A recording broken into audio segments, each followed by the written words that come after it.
இன்றைக்கி நம்ம கிச்சனில் உளுந்து முறுக்கு பண்ண போகிறோம். ரொம்ப ஈஸியாக செய்ய தெரியாதவங்க கூட செய்யலாம். அந்தளவுக்கு ரொம்ப ஈஸியாக இருக்கக்கூடிய உளுந்து முறுக்கு எப்படி பண்ணலாம் அப்படின்றத பார்க்கலாம். இதில் 1 கப் உளுந்தை அரை மணி நேரமாக ஊற வச்சு இதில் 1 கப் தண்ணி ஊற்றி 1 கப் உளுந்துக்கு 1 கப் தண்ணி ஊற்றி வச்சுருக்கேன். இதை குக்கரில் வச்சு வேக வச்சு எடுத்துக்கலாம். குக்கரில் தண்ணி ஊற்றி உளுந்தை உள்ளே வச்சிடலாம். 2 விசில் விட்டு ஆஃப் பண்ணிக்கலாம். உளுந்து வேக வச்சு எடுத்தாச்சு. பாருங்கள், நல்லா வெந்திருக்கு. இப்போ இதை மிக்ஸி ஜாரில் போட்டு நல்லா மையாக அரைச்சிக்கலாம். இது போல் நல்லா வலுவலுப்பாக அரைச்சிக்கணும். அரைக்க முடியலைன்னா கொஞ்சம் தண்ணி ஊற்றி அரைச்சிக்கோங்க. அளவுக்கு அதிகமாகலாம் தண்ணி ஊற்றி அரைச்சிடாதீங்க. ஏன்னா நம்ம மாவு போட்டு பிசைகிறப்போ அப்புறம் அதிக தண்ணி ஆயிரும். கொஞ்சமாக தண்ணி ஊற்றி அரைச்சிக்கோங்க.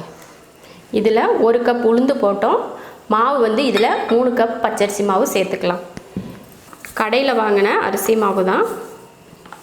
2 3 1 கப் உளுந்துக்கு 3 கப் அரிசி மாவு சேர்த்துருக்கேன்.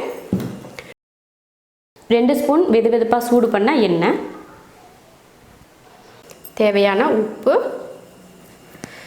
ஓமம் கொஞ்சம். கையில் இப்படி போட்டு இந்த மாதிரி நசுக்குனிங்கன்னா அது 1-2 உடஞ்சிரும். அது ஏற்கனவே சின்னதாக தான் இருக்கும். நம்ம கையில் நசுக்கிறப்போ இன்னும் கொஞ்சம் உடஞ்சிரும். இப்போ அதையும் இதில் சேர்த்துக்கலாம். அதிகமாக வேணாம், கொஞ்சமாக சேர்த்துக்கோங்க. ஏன்னா சிலருக்கு வந்து ஓம வாடை பிடிக்காது, சிலருக்கு பிடிக்கும்.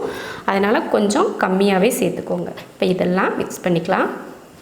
தண்ணியெல்லாம் ஊற்ற வேண்டாம். முறுக்கு மாவு இந்த மாதிரி பிசைஞ்சு வச்சுருக்கேன். கையில் நம்ம தொட்டோம்னா ஒட்டக்கூடாது, அந்தளவுக்கு மாவு பிசைஞ்சு வச்சுக்கணும். அதுதான் முறுக்குக்கு பக்குவம். முறுக்குழக்கில் இது போல் 3 கண்ணு உள்ள தட்டு நான் எடுத்திருக்கேன். அதை எண்ணெய் தடவிக்கலாம். எண்ணெய் தடவிட்டு நீங்கள் போட்டால் தான் மாவு வந்து ஒட்டாமல் இருக்கும்.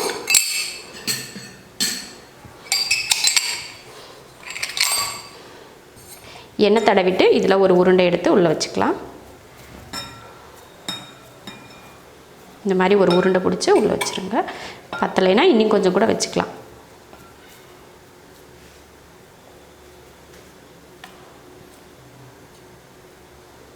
அவ்வளோதான். இது போல் கரண்டி எடுத்துக்கோங்க. ஒன்று இந்த மாதிரி ஜல்லி கரண்டி எடுத்துக்கோங்க, இல்லைன்னா தோசை பரண்டி இருந்தால் இந்த மாதிரி தோசை கரண்டி கூட எடுத்துக்கோங்க. 2ல் எது வேணாலும் நீங்கள் எடுத்துக்கலாம். தட்டில் கூட நீங்கள் போட்டு போடலாம். கரண்டினா உங்களுக்கு போடுறதுக்கு ஈஸியாக இருக்கும். அதனால் கரண்டியே எடுத்துக்கோங்க.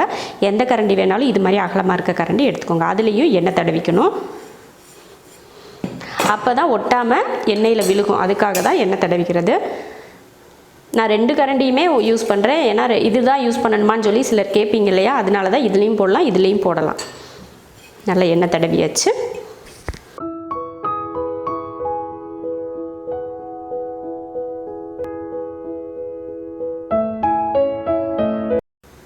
புழிஞ்சிட்டு இந்த மாதிரி மாவை லாஸ்ட்டை எடுத்து இந்த மாதிரி லைட்டாக அமுத்தி விட்டுறணும். இல்லைன்னா எண்ணெயில் போட்டதுமே பிரிஞ்சு வந்துடும். எண்ணெய் நல்லா காஞ்சிருச்சான்னு ஒரு கொஞ்சம் மாவு போட்டு செக் பண்ணிவிட்டு அதுக்கப்புறமா போடுங்க. போட்டதுமே மேலே எலும்பி வரணும். அப்போ தான் கரெக்டாக இருக்கும். இல்லைன்னா உள்ளே போய் ஒட்டிக்கும்.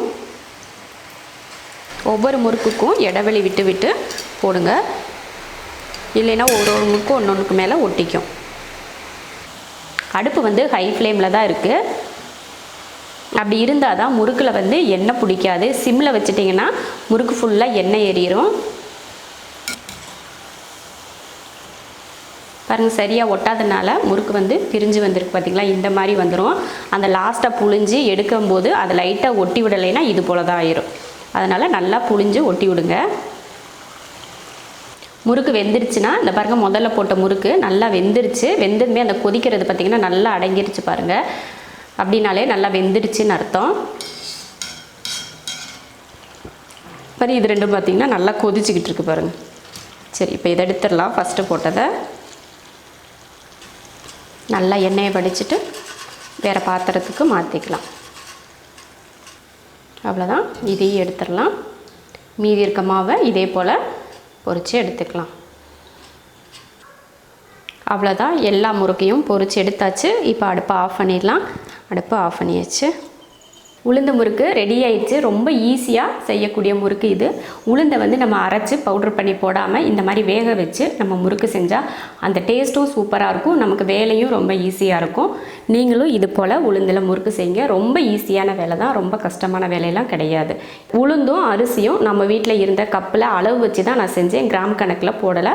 ஒரு கப் எடுத்துக்கிட்டிங்கன்னா அதே கப் அளவு வச்சு எல்லாமே செஞ்சுக்கோங்க. இதில் இப்போ நான் செஞ்ச முறுக்கு மாவில் 30 முறுக்கு கிட்ட வந்திருக்கு. அதே போல் முறுக்கு தீபாவளிக்கு செஞ்சு பார்த்துட்டு எப்படி இருக்குன்னு சொல்லுங்கள். பிடிச்சிருந்தா லைக் பண்ணுங்கள். மற்றவங்களும் பார்க்கணுன்னு நினச்சிங்கன்னா ஷேர் பண்ணுங்கள். மறக்காமல் நம்ம செரின்ஸ் கிச்சன் சேனலுக்கு சப்ஸ்கிரைப் பண்ணாதவங்க சப்ஸ்கிரைப் பண்ணிவிட்டு பக்கத்தில் இருக்க பெல் பட்டனை ப்ரெஸ் பண்ணுங்கள். அப்போ தான் நான் போடுற வீடியோவோட நோட்டிஃபிகேஷன் உங்களுக்கு